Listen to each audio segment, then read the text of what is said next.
Agradecendo a Deus pela vida do nosso pastor presidente, pastor Tanildo de Souza, e a sua digníssima esposa, irmã Diná, e a todos os irmãos e obreiros aqui presentes. Obrigado pela recepção, pelo dia, pelo almoço maravilhoso. Abra sua Bíblia, por favor. No livro do profeta Isaías, capítulo 45 e o versículo de número 18, por favor. Deixa eu testar aqui. Agora sim, irmão.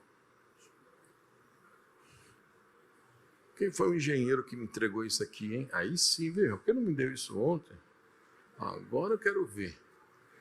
Até cego ver agora. Agora sim, irmãos. Irmão Adelso, cadê ele? Cadê ele, irmão Adelso? Esse irmão é crente mesmo, irmão. O senhor tem visão. Olha, irmão, peraí. Olha que bacana, irmão.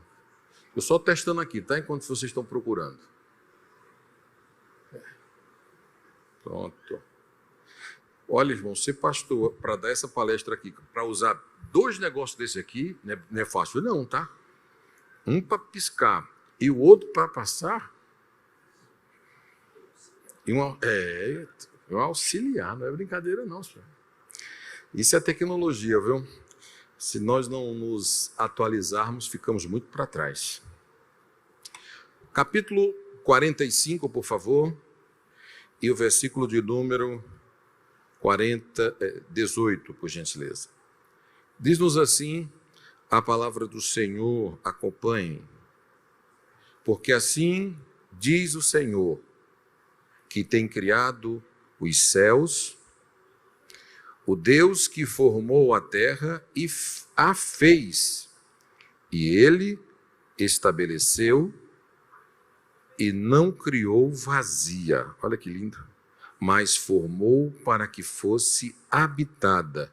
Eu sou o Senhor e não há outro.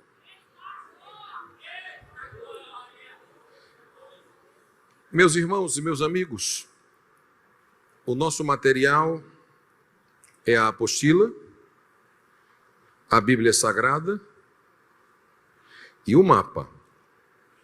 Eu vou usar aqui e vou usar lá também, que agora eu tenho um retorno aqui.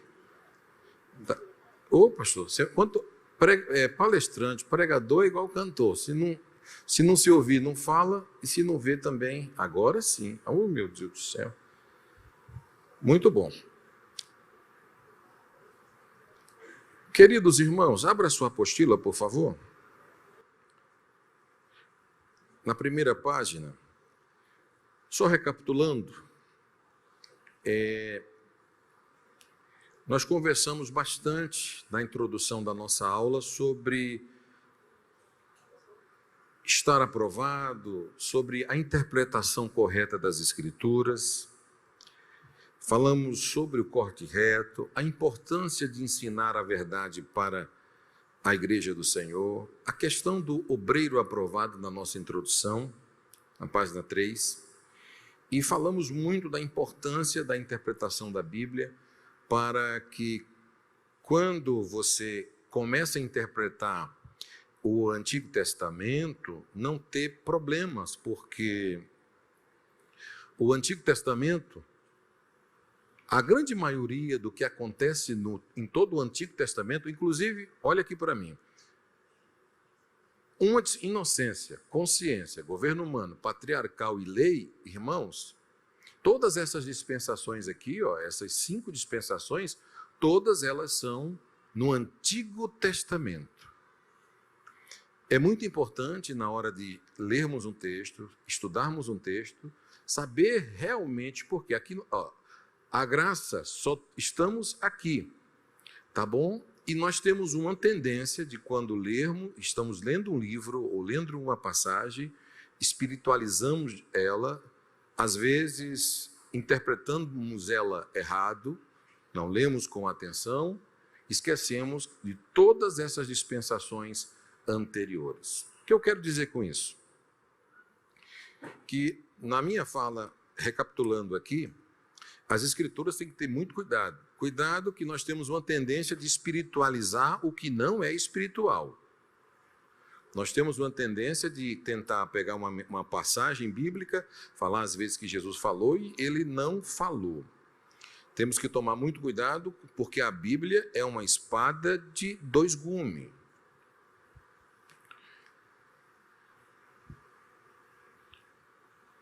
Gume número 1, interpretação, e gume número 2, aplicação. Primeiro se interpreta, depois se aplica. E o segredo está onde? Na interpretação. Obviamente, se você interpreta errado, você vai aplicar errado. Quando você usa para pregar 7 dispensações, quando você usa o plano divino através dos séculos, você vai ter que entender o que é símbolo, o que é literal e o que é alegórico.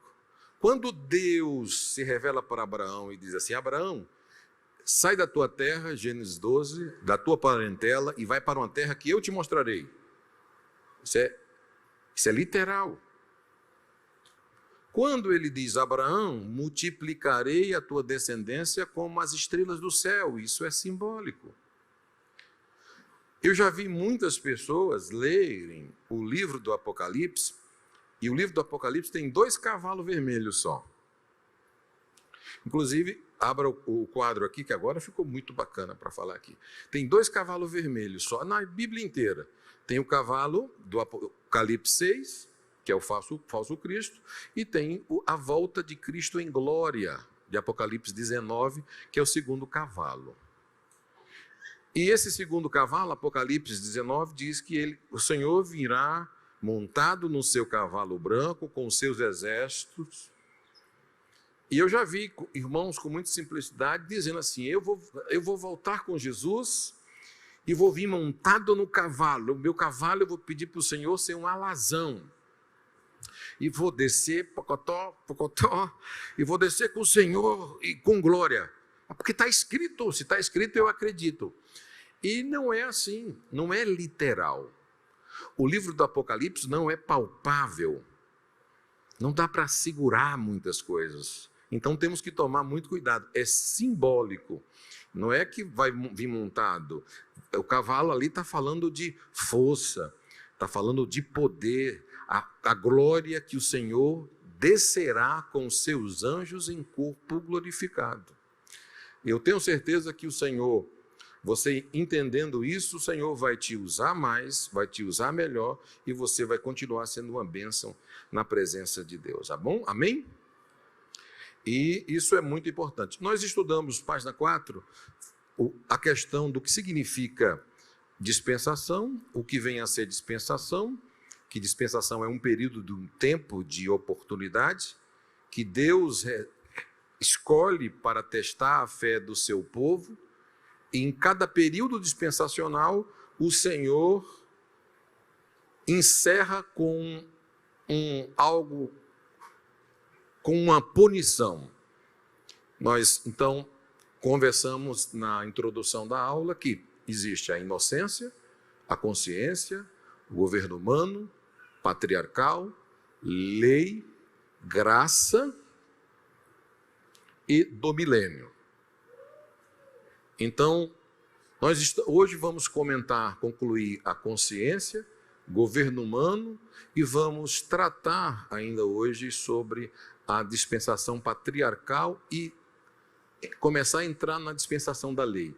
E amanhã vamos já começar na dispensação da lei, entrando no assunto mais escatológico, mais profético, mais matemático das Escrituras Sagradas.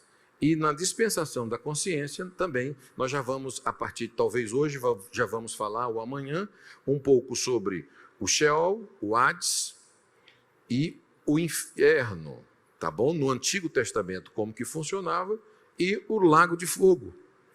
E da Geena, por que ele está vazio. Então vamos estudar esse quadro aqui, que é muito importante. E a estátua, que o período da estátua começa na lei e termina aqui no arrebatamento. Tá bom? E aqui eu comentei ontem, mas aqui fica melhor de falar, esta inocência aqui, ó, a serpente daqui, ela segue um rastro, ó,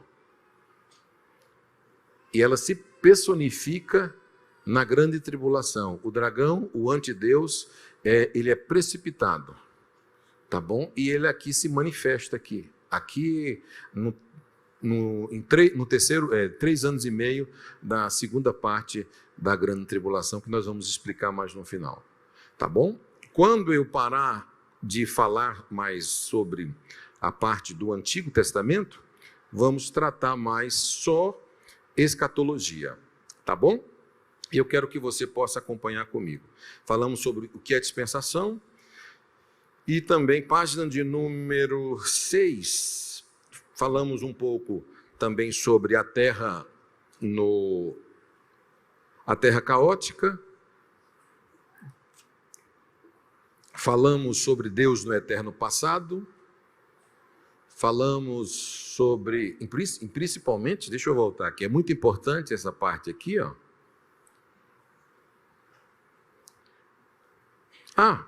Aproveitar que está aqui, tem uma pergunta para fazer para vocês. Vocês são o que aqui? Eu não vou falar, tá? Vocês são Rio Jordão, Mar da Galileia ou Mar Morto? Só uma pergunta, quantos de vocês, então, saíram daqui ontem, na empresa, no trabalho, em algum lugar, transferiram alguma coisa que aprenderam? Você só é o que você está falando se você pegou e transferiu. Não precisa falar para mim, não quero envergonhar ninguém, pelo amor de Deus. Aqui nós temos, muito importante, irmãos, Deus no eterno passado, falamos sobre Deus criando, falamos Deus fez a assinatura na criação. O Deus Trino, que é Deus triuno, que criou, que planejou os séculos, que fez os anjos, os arcanjos, as hostes angelicais. Por isso que ele é chamado de Senhor dos Exércitos, porque ele tem os anjos, Israel, a igreja e as estrelas como seus anjos, como seus exércitos. E também no eterno passado, a Trindade, o Logos de Deus, Jesus estava no princípio da criação de todas as coisas e Jesus, o Logos de Deus, criou. Então, a Trindade já se fazia presente na criação. Quando nós formos falar sobre Trindade aqui, o assunto mais de Trindade, a prova de Deus, Deus Pai, Deus Filho, Deus Espírito Santo, para nós que somos leitores das Sagradas Escrituras, vai se tornar muito mais fácil, tá bom? Deus deixou a sua assinatura, o Deus Trino, e na realidade, Deus Pai, Deus Filho e Deus Espírito Santo. E aqui eu anotei uma coisa bacana, que, por exemplo, irmãos, o Deus Trino deixou a sua assinatura na criação e, por exemplo, o tempo tem passado, presente e futuro. O espaço tem largura, altura e profundidade, 3 em 1. A base da matéria os prótomos, tem 3 em 1 também. Prótomos, nêutrons e elétrons. A base dos nêutrons também é 3 em 1. 3 quarks em cada um. O estado básico da matéria, sólido, líquido e gasoso. A música também é 3 em 1. Melodia, harmonia e ritmo. Encontramos tudo com 3. E quando muitas vezes vamos falar de 3, ficamos com uma dificuldade para dizer, não existe trindade. Você vai ver que na própria criação tem a Trindade. Deus Pai, Deus Filho e Espírito Santo. A assinatura da criação. Tá bom? Agora os testemunhos de Jeová não vão gostar muito disso. Cadê? Peguei o negócio errado. Aqui nós temos, irmãos, a queda de Lúcifer. Na terra caótica, depois da terra original, a queda de Lúcifer, ele caiu, mas a terça parte Então, ele carregou a terça parte para, olha só aqui, ó, no mapa, eles vieram para a terra, mas só que na realidade, ó, eles vieram para o poço do abismo. Esse poço do abismo está os demônios e os anjos mais fortes, os anjos mais perigosos, que vão ser soltos aqui na grande tribulação em um período, e quando eles forem soltos, alguns deles que for soltos, vão destruir aproximadamente a terça parte dos moradores da terra. E aqui nesse período aqui, meus irmãos, é muito bom e importante de falar com vocês e comentar que Satanás aqui já perdeu o direito, e na realidade não é o direito, na realidade o Satanás já sabe que o seu julgamento final já está pré-estabelecido. Então ele não tem mais direito de ser justificado. O final dele é garantido. Então, automaticamente aqui, os anjos, quem atua aqui na terra, através do rastro da serpente, são demônios. E os anjos aqui, tanto os demônios, tanto os anjos que estão no céu aqui ou aqui, e hoje, eles não têm mais livre arbítrio de escolha. Porque aqui Satanás conseguiu convencer a terça parte. Mas agora os anjos não têm mais livre arbítrio. Como o homem tinha um livre arbítrio de escolha, e a sua escolha foi comer do fruto proibido. Amém?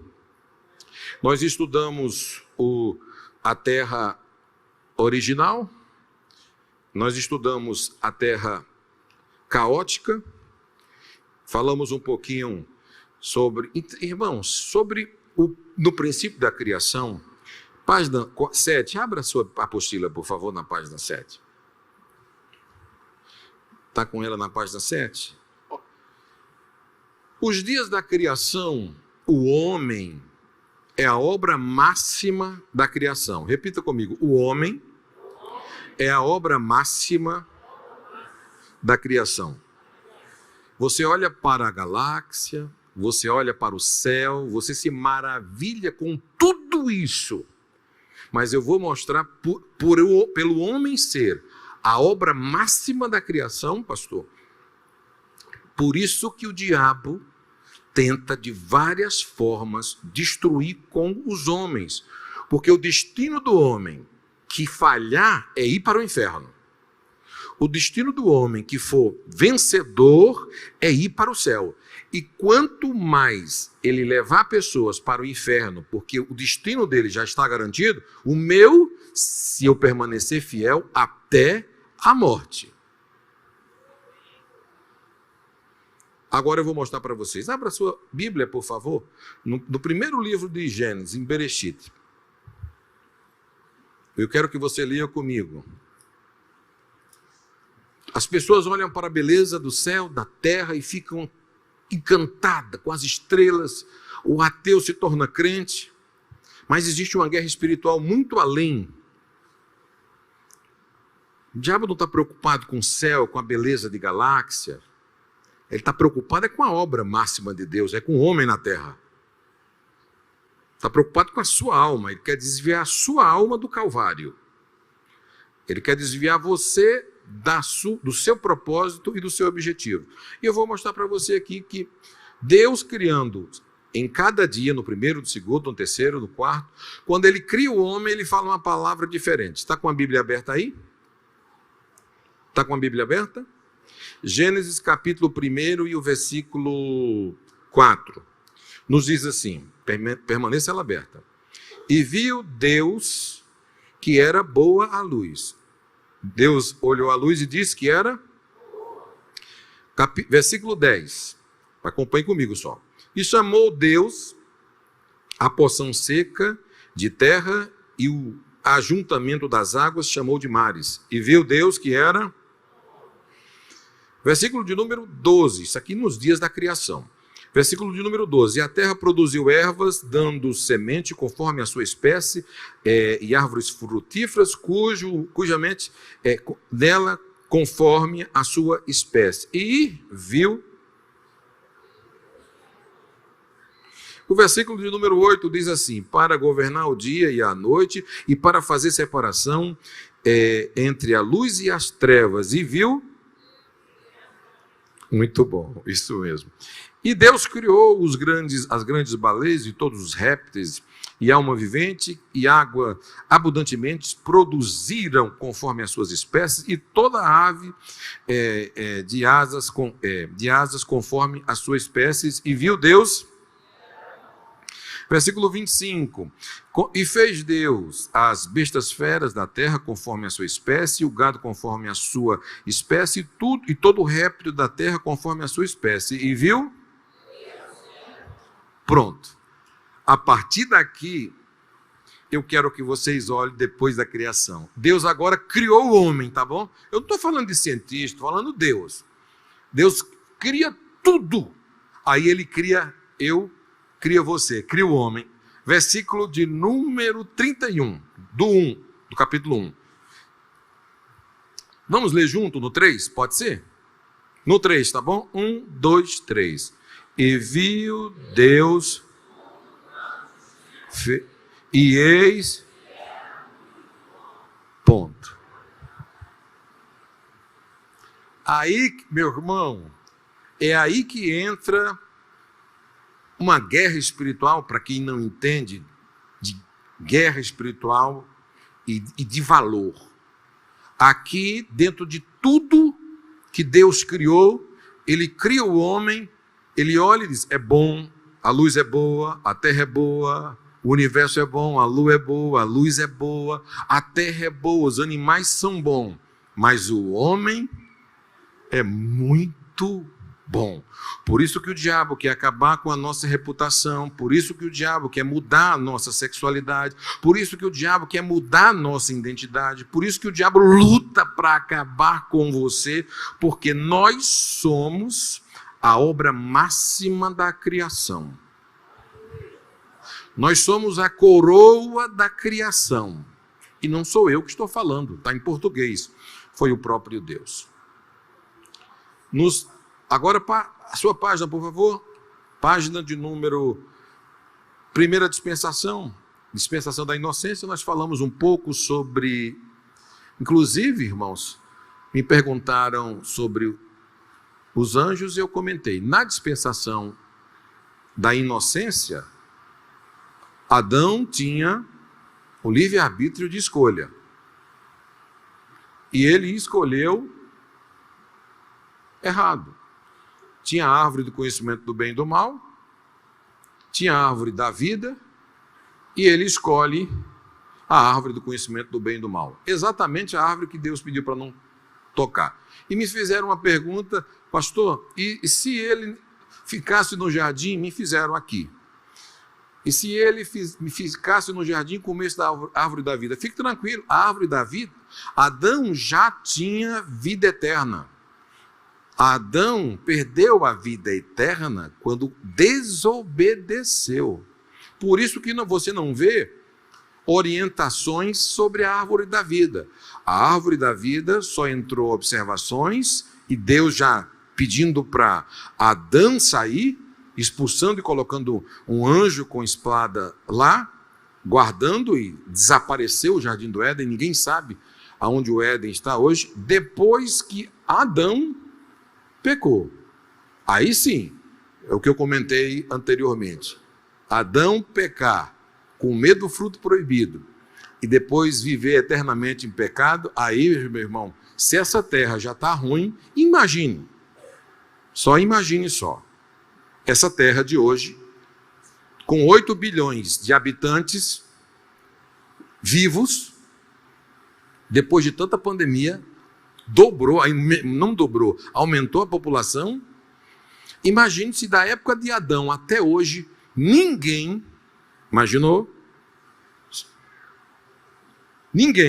tivesse morrido e vivendo em pecado eternamente. Então Deus está no controle de tudo, Deus sabe de todas as coisas, por isso que Deus expulsa e coloca um anjo lá para proteger. o propósito do Senhor nessa dispensação era que ele não comesse da árvore. Não comeu, foi expulso do jardim. Essa dispensação é uma dispensação muito importante, que é da dispensação da inocência, página de número 5, que nós falamos um pouco sobre ela. A página de número 10, nós comentamos um pouquinho sobre o Deus que planeja, que traça um plano para salvadouro para a humanidade, e falamos que a partir dali a serpente começou a agir, a atuar. Na página número 11, a segunda dispensação, inocência, consciência. E a página de número 11, nós já tratamos sobre a dispensação da inocência, que entrou automaticamente. Falamos que não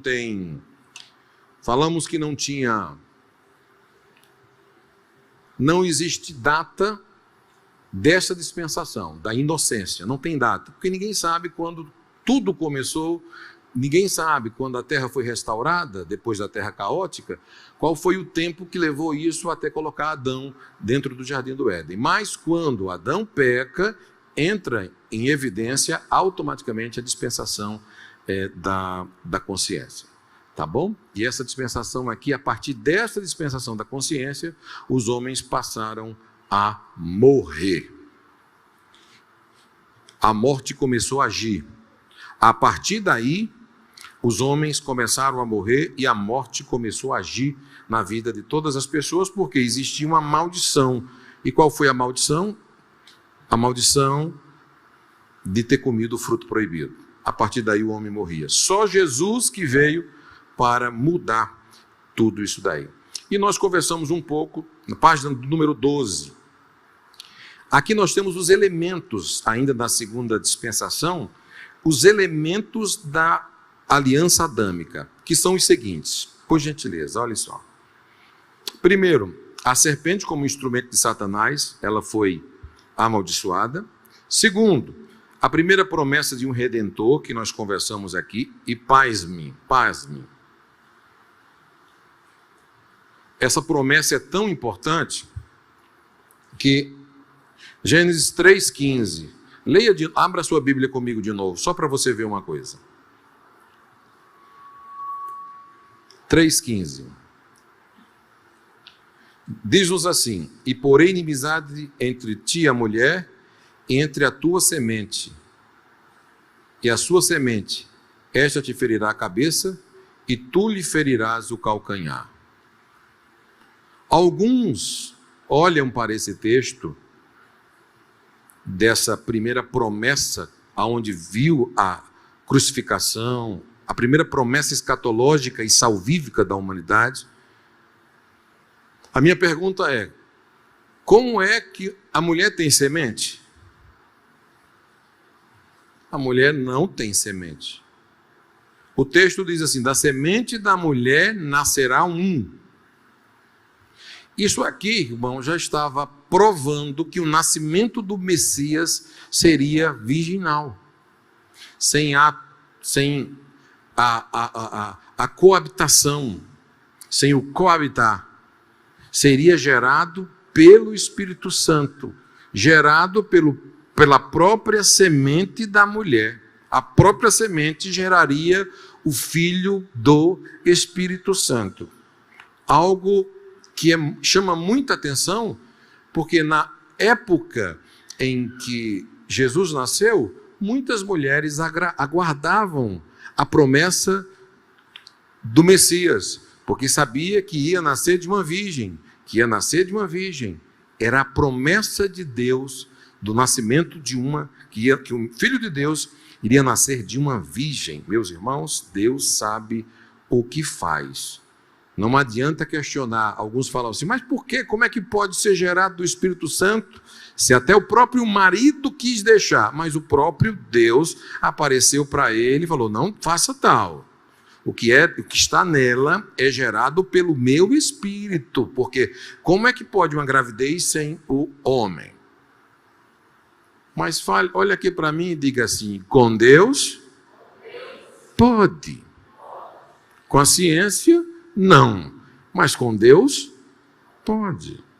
O pastor falou uma coisa interessante ontem, é o seguinte: nós somos o único povo que a nossa fé, hoje vivemos uma época de crentes sépticos, que não acredita mais no que está escrito e que precisa de ser relembrado. Muitas pessoas aqui estão relembrando, porque acreditar nisso é uma loucura. Como é que a gente acredita? Acredita por fé. E quando nós acreditamos por fé, nós não precisamos se preocupar, porque a fé é o firme fundamento das coisas que você não vê, não enxerga, não toca. É o caminhar que você coloca, Deus coloca a mão e depois você coloca o pé. Então, isso quem tem de experiência de fé somos nós. Se tem um povo que entende disso, somos nós, de algo sobrenatural. Outro ponto, parte 3, diz assim: a condição da mulher é mudada em 3 sentidos, em Gênesis 3:16. A concepção da multiplicação de dores, a maternidade ligada ao sofrimento e a sujeição ao marido. Isso aqui vem desde o Éden. E hoje, quando nós falamos em submissão, sujeição, submissão, então tem mulheres que tremem, homens, meu Deus do céu, não, submissão é exercer uma missão de apoio. Isso está desde Gênesis, porque quem criou o homem foi Deus, quem criou a família foi Deus, quem fez a primeira cerimônia no Éden foi Deus, quem deitou Adão, tirou Adão do Éden, tirou uma costela de Adão, fez a mulher e levou para Adão, foi Deus. Então Deus entende de família, Deus entende desse assunto, porque foi Ele o Criador e que fez o primeiro casamento. Não tinha isso, é só uma coisa nossa hoje. Toma aqui, Adão. Foi ou não foi? Osso do teu osso, carne da tua carne, não é? Então está aqui, está entregue para você o primeiro casamento. Deus foi o primeiro pastor. Então ele entende sobre esse assunto. Então esse assunto é um assunto desde dos primórdios, desde a criação. A terra é amaldiçoada por causa do homem, né? E tem a questão do inevitável cansaço da vida. A partir disso, tem muita gente aqui. Hoje você está careca por causa do pecado. Está ficando com cabelo branco por causa do pecado. Está ficando barrigudo por causa do pecado. Está ficando magro por causa do pecado. Está envelhecendo por causa do pecado. Está perdendo a voz por causa do pecado. Está ficando feio por causa do pecado. Era bonito e agora ficou feio por causa do pecado. Era tudo em cima, está tudo embaixo. É consequência do pecado. Tudo consequência. Tudo caiu por causa do pecado. A consequência dele, esse cansaço seu, as enfermidades, os problemas de saúde, os problemas que sentiam, consequência do pecado. E a terra ainda está amaldiçoada por causa do pecado e por causa do homem. E a maldição é direcionada ao homem. Aqui ainda na página 12, nós temos no capítulo 4, temos a história, por exemplo, Caim foi o primeiro construtor de cidades e o primeiro a glorificar o homem. Ele foi o construtor de cidades e o primeiro a glorificar homens. Como é que pode, irmãos? Ele tem a oportunidade, não, mata o irmão, foge, casa com a mulher, com a prima dele, de alguma região. Em vez dele ter a oportunidade de poder fazer algo benéfico, ele monta uma cidade. Vamos ler. Aí, em vez de colocar o nome de Deus, Gênesis 4, está aí na sua Bíblia, permaneça com ela aberta. Gênesis 4:17. Olha isso aí. E conheceu Caim, sua mulher, e muitos perguntam, mas como é que tinha, se só tinha Adão, eles dois? Não, é porque aqui a cronologia é diferente, tá bom? Isso aqui já tinha passado muito tempo, e quando eles se encontraram, pessoa da própria família, e poligamia naquela época não tinha problema. E conheceu Caim, sua mulher, versículo 17, e ela concebeu e teve a Enoque.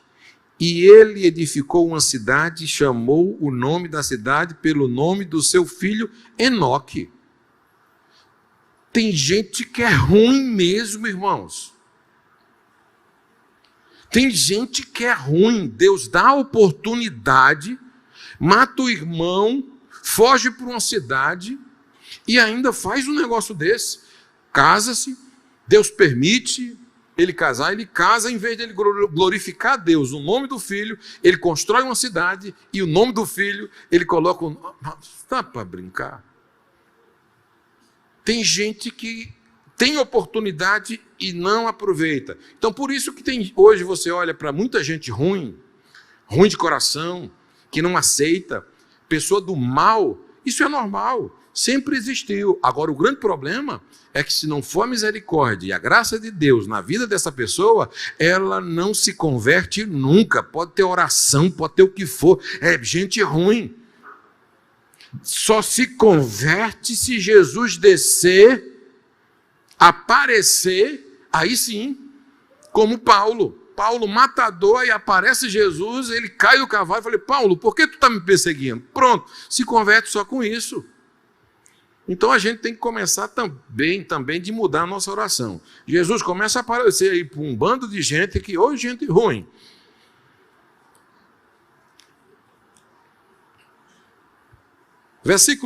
Eu comentei também sobre as idades na página 13, eu comentei sobre as cidades, isso é muito importante, sobre os juízos que veio sobre aquela cidade. E o pecado gerou uma consequência em que, conforme o tempo foi passando após o pecado, a idade foi diminuindo. Olha aí na página 13. Aqui, página 13, eu vou ler aqui. Temos aí uma influência do pecado, só para concluir, da raça humana. O homem perdendo vida, saúde, alegria, e hoje o salmista afirma que os nossos dias são de 70 anos, e alguns chegarão aos 80 anos pela sua robustez. Salmo 90, 9 e 10. No começo da dispensação, colocamos uma duração de 1659 anos. Vamos dividi-la. Adão viveu 930 anos e Noé 950 anos. Entre a morte de Adão e o nascimento de Noé, temos 126 anos. No dilúvio, Abraão, 427 anos. Noé viveu 600 anos. Antes do castigo divino, 350 anos. Então, a partir daí, houve um castigo na vida do ser humano, gente. Só que, com a terra restaurada, aqui no milênio, só para dar um flash para vocês, aqui no milênio, da última dispensação, a terra vai ser restaurada e as pessoas vão viver. Olha o que a restauração faz? Até 1000 anos. Eu vou explicar isso na frente, para você ver o poder restauradouro do nosso Deus. Dispensação da inocência do governo humano, por favor. Deixa eu passar ali naquele papel. Aqui nós temos Gênesis, página 14, por favor. Governo humano. Aqui eu já vejo um Deus, irmãos, antes de comentar, eu vejo um Deus aqui muito especial. Ele vai formando a geração, ele vai planejando tudo, vai desenvolvendo, e agora ele começa no governo humano, as tribos, as nações, os povos começam a surgir, e com o surgimento dessas nações, Deus estabelece algo tremendo aqui na dispensação do governo humano, é que o povo pudesse governar com justiça. Então, o que Deus queria é, se ele está entregando o governo para o homem, ele entrega o poder para o homem, e agora, com o crescimento e o desenvolvimento das nações, o que é que ele pede? Para que os governantes governem com justiça. E qual foi o problema aqui na dispensação do governo humano? É que houve governos corruptos, principalmente o de Nimrod, que nós iremos comentar. Página 14, por favor. Diz-nos assim, por exemplo, a dispensação do governo humano pós-diluviana. Essa dispensação vai de Gênesis 7, é muito bom você estar com a Bíblia aberta, até a chamada de Abraão em Gênesis 12. O tempo de duração foi cerca de 428 anos, é pequena. Nesta dispensação, deu a formação das principais nações existentes da terra e começou a ser dividida. E surgiram as organizações, as sociedades, as principais civilizações, Babilônia, Assíria, Egito, etc. Porém, nessa divergência, o homem também falhou, e falhou que não foi brincadeira. Quando eu olho para o governo humano, irmãos, eu vejo um Deus que dá oportunidade para o homem governar, cuidar, zelar e administrar. Vocês viram que lá no Éden, Deus deu sabedoria a Adão, antes da queda, para Adão administrar todo o Éden. Todo o Éden. E nessa mudança, com o jugo do pecado, com o peso da desobediência, o homem agora, desenvolvendo nações, o homem também esquece de Deus. E entra um problema seríssimo aqui, que é a Torre de Babel. O homem quer ser... A Torre de Babel dá uma semelhança aqui a quando Satanás estava no céu. Queria olhar para cima, queria ir até o céu, estar no céu, no trono de Deus, em cima. Quando eu olho aqui, irmãos, nessa dispensação, onde Deus está formando a humanidade, mas essa humanidade ainda sem um Deus único, sem um Deus verdadeiro, Deus ainda não tinha chamado a Abraão para escolher uma nação, sabe? As nações estavam adorando a deuses de todos os tipos. E agora aparece Nimrod e diz assim, agora eu vou construir aqui uma torre que vou chegar ao céu. Vou construir e vou chegar no céu. Aí, irmãos, a Bíblia, Deus é tremendo. Esse negócio de globalização hoje, esse assunto de, irmãos,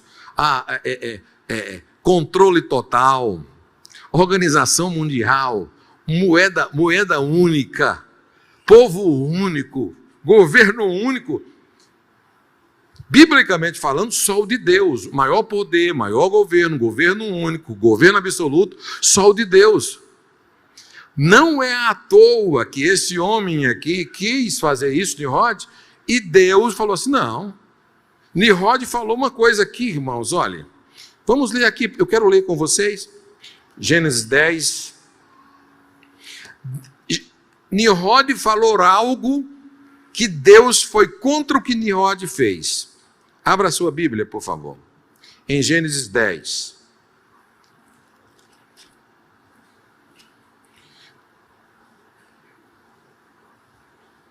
Dez, 8.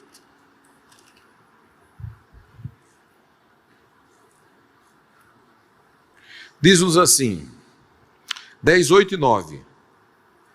E Cosh gerou Nimrod, este começou a ser poderoso na terra. Este foi poderoso caçador diante da face do Senhor, pelo que se diz como Nimrod, poderoso caçador diante do Senhor. Gênesis 11, 4. Eu preciso que você marque esse texto e não esqueça mais. Olha o que Nimrod falou. E disseram, eia, edificamo-nos uma cidade, uma torre, cujo cume toque nos céus, e façamo-nos um nome, olha só, para que não sejamos separados, espalhados sobre a face da terra. Irmãos, esse aqui é um dos símbolos do anticristo. Ele não queria que o povo se espalhasse. Ele queria o domínio total, o poder absoluto. Ele queria isso e constrói a Torre de Babel com esse propósito de tocar no céu. Esse é o problema dos grandes anticristos que se levantam. Ele agora diz assim: nós temos que fazer isso para ter o controle, para que o povo não se disperse, não se espalhem. Aí Deus ouve aquilo e falou assim: não, vai espalhar sim. Deus manda lá o quê? Está todo mundo lá, Deus manda uma confusão de línguas. Deus é lindo, especial. Uma confusão de língua. Daqui a pouco vem algo lá e eles começam a um não entender o outro, e daqui a pouco ele estava ouvindo aquele, entendia aquele outro, aí na Torre de Babel o outro entendia o outro e ia se juntando, juntava um povo. Quem se entendia num idioma se reuniam e davam prosseguimento. A Torre de Babel foi um marco.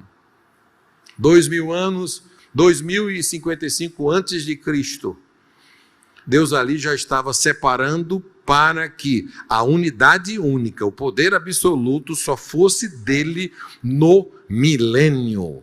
No milênio ele vai ser absoluto e total. Na Torre de Babel ele espalha a humanidade, irmãos. Por isso que tem tantos idiomas espalhados pelo mundo inteiro. Eu coloquei aqui, e nós vamos ler, e nessa dispensação da família, vou olhar por aqui. Nessa dispensação, não está aqui.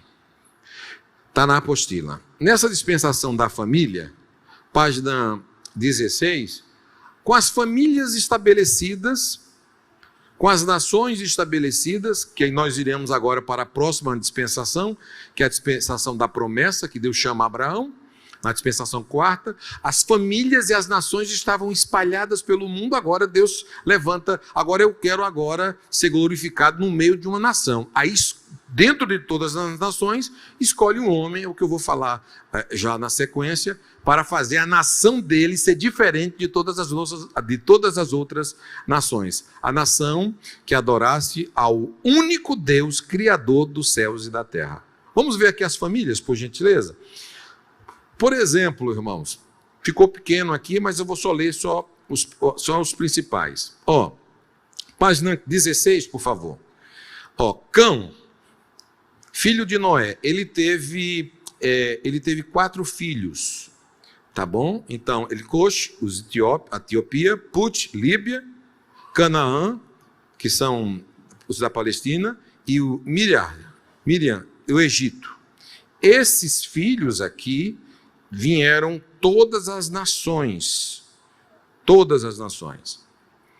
Aqui, no segundo, nós temos os descendentes de Sem, Gênesis 10. Está explicado em Gênesis 10. Sem, filho de Noé, teve 5 filhos. Elão, Assur, Afaxade, Lude e Arã. Elão, os elamitas, Assur, os assírios, e as raças semíticas, aí vieram, olha só, de Arfaxade, os caldeus, o Jactã, a Arábia, e daí veio, desses descendentes aqui do filho de Sem, filho de Noé, é que veio Abraão, e que daqui nasceu o Messias. Agora, deixa eu falar uma coisa importantíssima para você. Todas essas nações eram irmãos. E todos esses irmãos aqui, quando a nação de Israel virou nação, se tornaram inimigos de terra. Que inclusive, olha o Jafé, página 17, olha o Jafé. Jafé, filho de Noé, teve 7 filhos. Magog, Javá, Tubal, Gomer, Mesaque, Madai e Tiras. E todas essas nações todas essas nações são parentes próximos. E hoje, muitos deles são inimigos de Israel, quando Israel foi decretado nação. E essa Copa do Mundo, hoje no Catar, é histórica para a nação israelense. Vou repetir. Essa Copa é histórica para a nação israelense. Sabe por quê? Porque o Catar faz parte de uma das nações que tiraram os israelenses da Copa do Mundo. E outros países próximos tiraram o Catar da Copa do Mundo e depois de muito sufoco, o Catar conseguiu fazer parte da Copa do Mundo de novo, e entre irmãos e de nações próximas, e conseguiu entrar, só que não conseguiu mais se classificar. Mas tem algo histórico para a nação de Israel, a questão de paz. Hoje, no Catar, não pode entrar nenhum israelense. Hoje é proibido entrar israelense, filho de Israel, filho de judeus, descendentes de Israel, no Catar, por causa da Copa do Mundo. Como é que a Copa do Mundo tem poder de unir nações?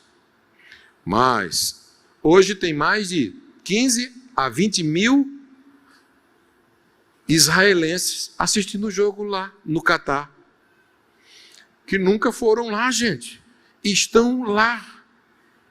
Os israelenses e as televisões israelenses transmitindo na língua de Israel a Copa do Mundo numa nação inimiga.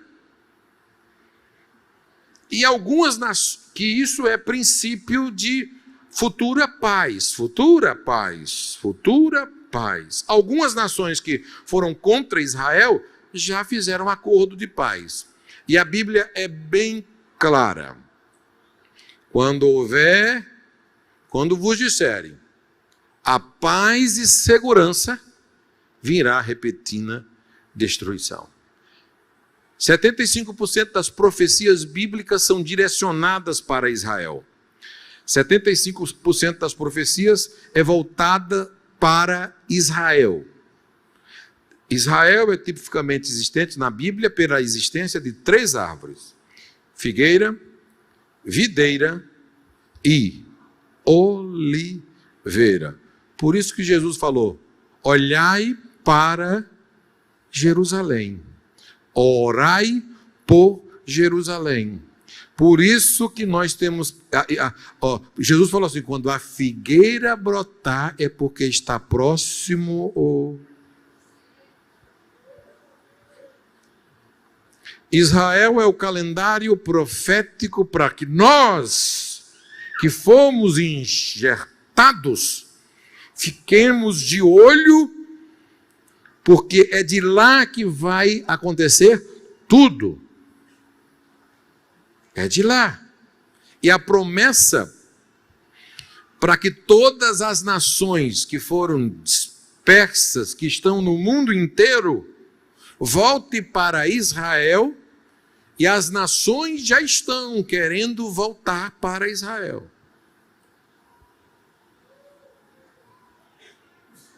O que eu quero dizer com isso? Eu quero dizer com isso, irmãos, que a dispensação da promessa, que é a próxima dispensação, que é a 4ª dispensação aqui, é uma dispensação muito importante, porque ela é da chamada de Abraão, em Gênesis 12, até a aliança com Abraão. E ela é muito importante. Agora, essa dispensação aqui, deixa ela aqui, vou voltar. A dispensação patriarcal, a dispensação da promessa, a dispensação da família, dos pais, ela é a dispensação da promessa de Deus. Deus promete que o homem creia em Deus. A 4ª dispensação, que é essa daqui, Ah, não, peguei aqui o errado. A quarta, a inocência, consciência, governo humano, patriarcal da família. Essa dispensação é a dispensação da promessa. Essa daqui é a dispensação da promessa. Um momentinho aqui. Um momentinho aqui que já está... Coloquei aqui o meu relógio para parar, me lembrar para quando começasse a ter que parar. Essa dispensação é a dispensação da promessa. E essa promessa, irmãos, é o que Deus prometeu para Abraão, Isaque e Jacó, que eles tivessem a sua terra, tivessem o seu espaço em meio às outras nações. E quando eu olho para Israel, eu vejo um Israel espalhado depois do ano 70, da destruição de Jerusalém, que o povo espalhou pelo mundo inteiro, e hoje eles precisam retornar, o povo judeu, para voltar ao sacrifício. E quando qualquer judeu encontra um ou outro, eles dizem, Arigalá, Uruxalá, e o ano que vem nós vamos para Jerusalém. O ano que vem nós estaremos lá. É um povo que entra a guerra, acontece o que for, a cidade foi toda destruída, mas ficou ali o muro do templo, que é o Shekinah de Deus. A palavra Shekinah, ela só pode ser direcionada a o muro, não pode ser em outra ocasião. É o Shekinah. Inclusive, por isso que ali os judeus vão lá e oram, e naquela oração ele sabe que as orações que são feitas naquele muro, o Senhor responde. Porque a presença do Eterno está lá, do Deus Criador dos céus e da terra. E a nação de Israel está aguardando a promessa do Messias, a promessa do Salvador, porque eles não receberam o Messias.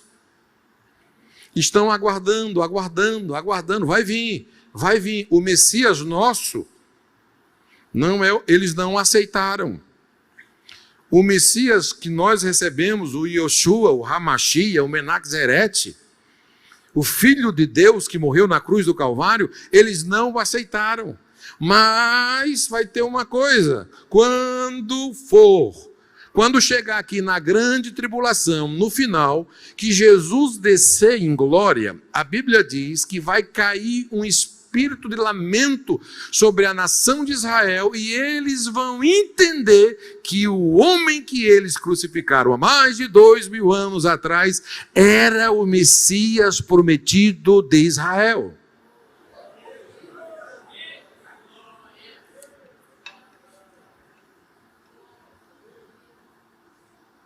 E eu acho lindo a promessa. Eles ainda estão na promessa do Messias. Nós já estamos na promessa aguardando o arrebatamento, irmãos. Eles estão na promessa de chegar ao Messias para trazer novidade. Não, nós já estamos em novidade de vida, já estamos esperando os céus, a nova terra, nós já estamos esperando nós já estamos na frente. Quem aceitou e aguarda, eu quero dizer para vocês, a promessa nossa já está mais na frente do que a promessa deles. O nosso céu nós aguardamos, eles ainda estão aguardando ir para Israel para oferecer sacrifício. E é lindo ele chegar no outro e dizer, você me ajuda aqui só para me fazer aqui, não sei se eu vou fazer, se tiver judeu aqui, não me ridicularize não. Aí um chega no outro e fala assim, Arigalá, Uruxalai, Arigalá, Uruxarai. Não é línguas estranhas não, tá? O ano que vem nós vamos para Jerusalém. O ano que vem, Jerusalém. Obrigado. Tá mestre, rapaz. Esse é um mestre em hebraico. Pode ir? Pode. E nessa promessa, dessa dispensação da promessa de Deus, Deus falou, quem abençoar Abraão será abençoado. Os que te abençoarem serão abençoados. O que te amaldiçoar também será amaldiçoado. Isso é muito sério. E hoje você chega na nação de Israel, por isso que a gente tem que orar pela paz em Israel. Olhai para a figueira. Temos que olhar para lá. Lá é um sinal, lá é a luz, lá é o calendário. Quando tiver guerra, fica ligado. E é lindo quando eles vão para Israel e você ouve a sinfônica do Haktivá. Você chega em Israel e ouve a esperança. Aí eles cantam mais ou menos assim. Cadê os... Tem tocador aí perto? Não, já vou encerrar. Toca aí, vê se a gente conta um negócio aqui. Mas os cantores, pelo amor de Deus, eu mal sei falar. Cantar é para pedir perdão. Se eu fosse gravar hino, eu tinha que gravar 2 CD. Um cantando e o outro pedindo perdão. Leve o segundo de graça. E é lindo quando um judeu chega em Israel e ouve o hino oficial de Jerusalém. Eu vou tentar arranhar aqui, ver se eu consigo. Pelo menos nas estrofes certas. Aí quando chega em Israel, aí eles cantam assim, ó. O olibalefia, pemi ima, o veshiuti, o mima. O tivas dek terno, miracadim imã.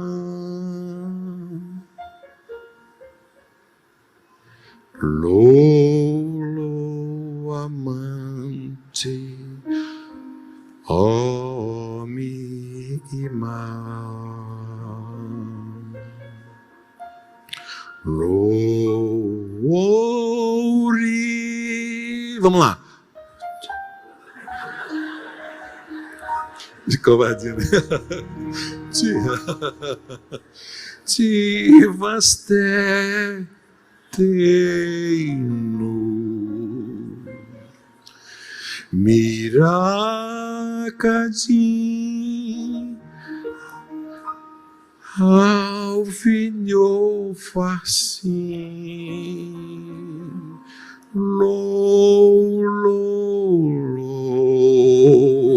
o tivas que tem no bará que Sion Orushalá Abim.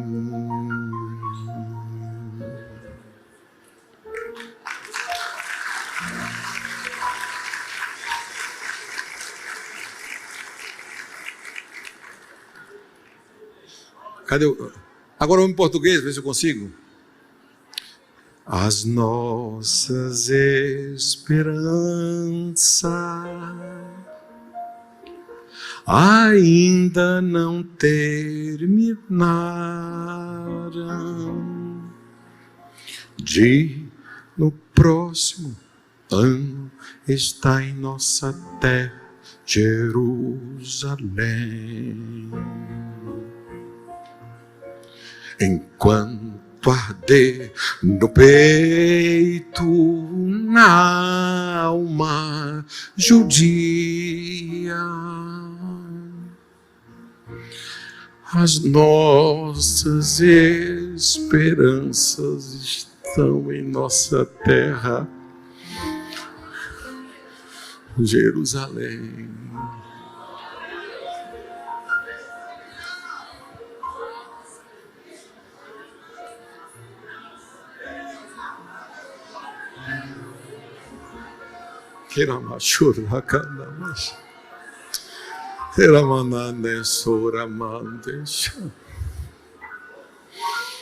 Jerusalém, que nos aguarde.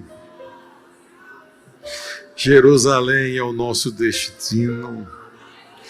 Nós não somos daqui e nem viemos para ficar. Temos uma cidade na eternidade para morar. Teramashuri kalamashada. Teramanande kalama. Shuri bini hama. Eu vou em terra ainda.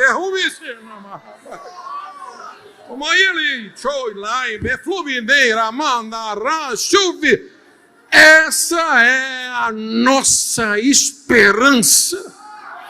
Que Deus encha o seu coração de ânimo e que te dê força para seguir e ter esperança, que nós não viemos para aqui nem para ficar. O nosso lugar é no céu, no céu, no céu, no céu, no céu, no céu.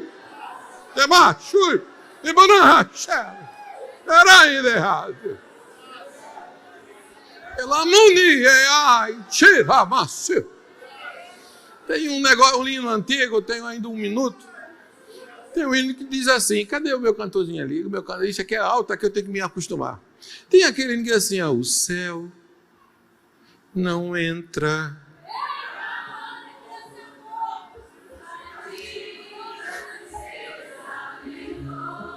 Sei lá.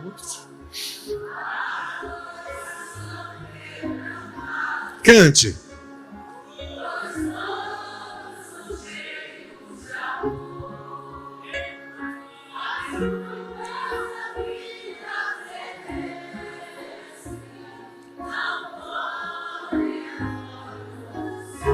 Se tem vontade de chorar, chore.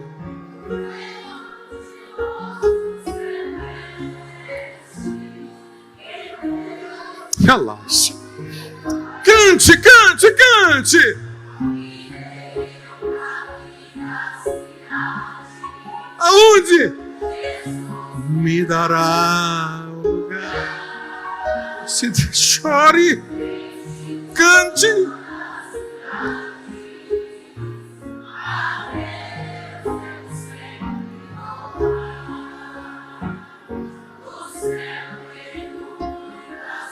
Que lindo!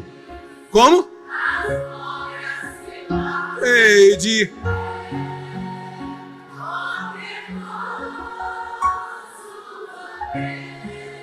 Quando? Rodeado.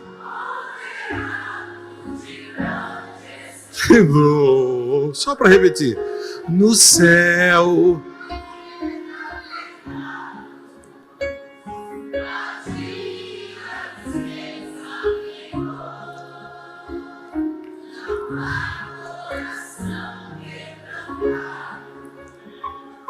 Cante. É esse coral que vai cantar lá na Jerusalém Celeste. Se der vontade de chorar, chore. Se der vontade de correr, corra. Se der vontade de adorar, adore. Deixa Deus. Quero ouvir vocês, jovens. Todos, todos. Que lindo! Jesus.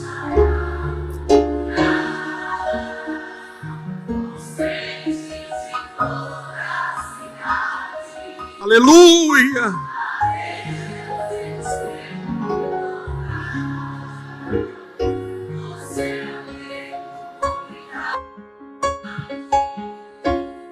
Das glórias que lá hei de ver, oh, que gozo vou ter quando eu vir meu Senhor rodeado de grande esplendor.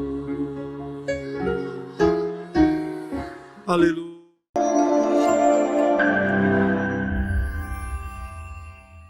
Você que quer aprender a palavra de Deus nesse momento que nós estamos vivendo, então nós temos um curso especial para você, um curso avançado para você estudar. Você que deseja mais informações ou estudar teologia comigo, que vai te direcionar para o nosso site Teologia ao Alcance de Todos, que é esse aqui, que está aqui, vai te direcionar para esse site aqui. Aqui você vai entrar na plataforma Central do Aluno. Na Central do Aluno, você vai no primeiro módulo que tem lá, que é o módulo para alunos iniciantes ou alunos e visitantes. Quem está visitando, clique lá que você tenha lá acesso ao primeiro módulo. Você vai ver como funciona todo o nosso primeiro módulo, que também é gratuito para você começar e já sentir um gosto de entender mais a palavra de Deus. Quero poder ajudar você a entender mais a palavra de Deus. Muito obrigado, Deus te abençoe e te espero lá.